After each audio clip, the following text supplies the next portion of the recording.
வணக்கம். இன்னைக்கு ஹைதராபாத் ஸ்டைலில் பாஸ்மதி ரைஸில் ஒரு சிக்கன் பிரியாணி பண்ண போகிறோம். ஏற்கனவே நான் சீரக சம்பா அரிசியில் சிக்கன் பிரியாணி போட்டிருக்கேன். இது பாஸ்மதி ரைஸில் பண்ண போகிறோம். 1/2 கிலோ சிக்கன் எடுத்திருக்கோம்.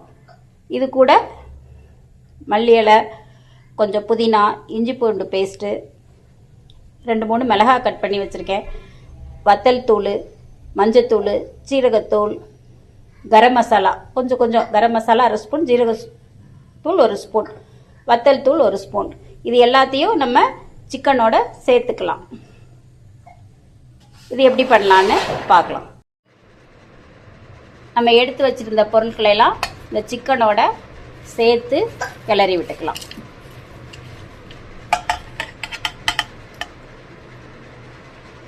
அது கூட கொஞ்சம் நம்ம ஒரு 5-6 ஸ்பூன் தயிர் சேர்த்துக்கலாம்.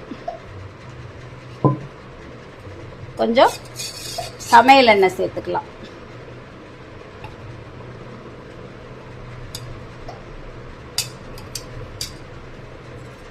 கொஞ்சம் நெய் ஆட் பண்ணிக்கலாம். இது எல்லாத்தையுமே நல்லா மிக்ஸ் பண்ணி விட்டுக்கலாம். இது நல்லா மிக்ஸ் ஆகி கொஞ்சம் நேரம் ஊற வச்சுக்கலாம்.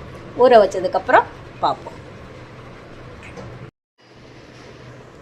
நம்ம எல்லா பொருள்களையும் சேர்த்து நல்லா ஒன்று போல் கிளறி விட்டுக்கலாம். கொஞ்சமாக ஒரு 1/2 ஸ்பூன் தூள் உப்பு சேர்த்துருக்கேன். நம்ம பிரியாணிக்கு வேறு, ரைஸ்க்கு வேறு கொஞ்சம் உப்பு சேர்க்கணும். நீங்கள் உப்பு காரம்லாம் பார்த்துக்கோங்க. பத்தலைன்னா அவங்கவுங்க டேஸ்ட்டுக்கு தகுந்த மாதிரி கொஞ்சம் சேர்த்துக்கலாம். இது ஒரு 1/2 மணி நேரம் ஊறட்டும். ஊற வச்சுட்டு பார்ப்போம். 1.5 டம்ளர் பாஸ்மதி ரைஸ் எடுத்துருக்கோம். அதுக்கு குக்கரில் தான் பண்ண போகிறோம். ஒரு 2 ஸ்பூன் நெய்யும் சமையல் எண்ணெய் ஒரு 3 ஸ்பூன் சேர்த்துருக்கேன். எண்ணெய் காஞ்சிருச்சு. கொஞ்சம் பிரியாணி இலை சேர்த்துக்கலாம்.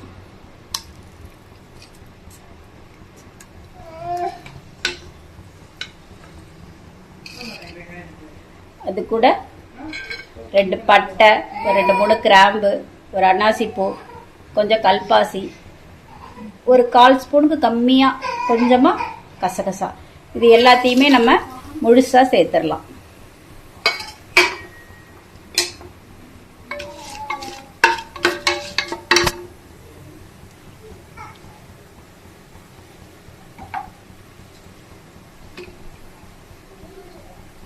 இது நல்லா கொஞ்சம் பொரிஞ்சு வரும்போது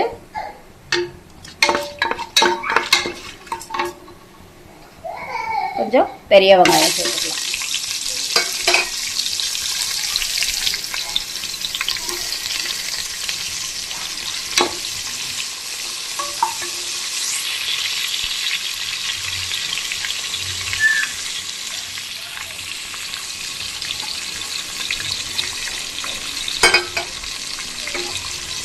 ஒரு பெரிய சைஸ் பல்லாரி ஒன்று, ஒரு சின்ன சைஸ் ஒரு 150 கிராம் பல்லாரி இருக்கும். அதை கட் பண்ணி வச்சுருக்கோம்.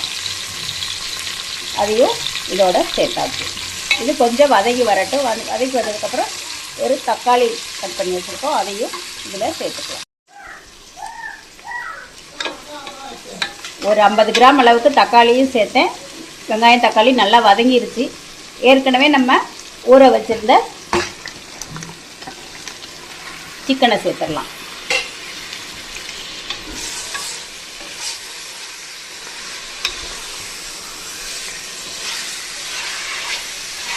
இதுவும் நல்லா ஒரு 5 நிமிஷம் வதங்கி வரட்டும். சிக்கன் நல்லா வதங்கி வந்துடுச்சு. பாஸ்மதி ரைஸை நல்லா கழுவிட்டு 1.5 டம்ளர் எடுத்திருந்தோம். அதுக்கு 2 பங்கு தண்ணி சேர்த்து ஊற வச்சுருக்கோம். இதை இதில் சேர்த்துடலாம்.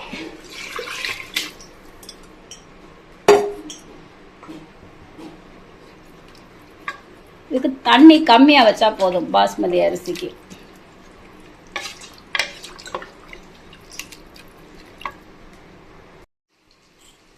நம்ம ஏற்கனவே சிக்கனுக்கு உப்பு சேர்த்துருக்கோம். இது ரைஸுக்கு. உப்பெல்லாம் டேஸ்ட் பார்த்துக்கோங்க. இதெல்லாம் கம்மியாக போட்டுக்கோங்க.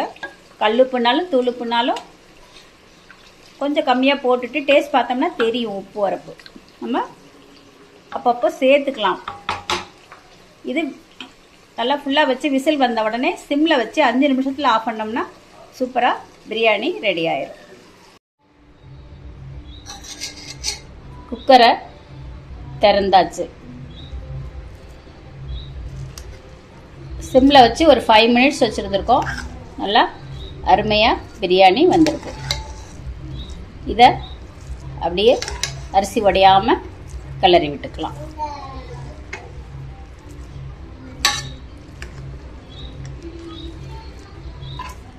ரெண்டு பங்கு தண்ணி வச்சோம். நல்லா அருமையாக உடையாமல் வந்திருக்கு.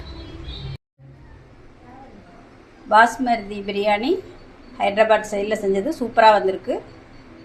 இதுக்கு தயிர் வெங்காயம், முட்டை ஆம்லெட், வேக வச்ச முட்டை, சிக்கன் 65 எது வேணாலும் நல்லா பிரியாணிக்கு நம்ம எப்பயும் போல் சைட் டிஷ் வச்சு சாப்பிட்லாம். நாங்கள் இன்றைக்கி கொஞ்சம் சிக்கன் சுக்கா, சிக்கன் 65 பண்ணியிருக்கோம். இதே மாதிரி நீங்களும் உங்கள் வீட்டில் செஞ்சு சாப்பிட்டு பாருங்கள். இந்த வீடியோ பிடிச்சிருந்தா கீதா சுகுமாரன் கிச்சனுக்கு சப்ஸ்கிரைப் பண்ணுங்கள். நன்றி.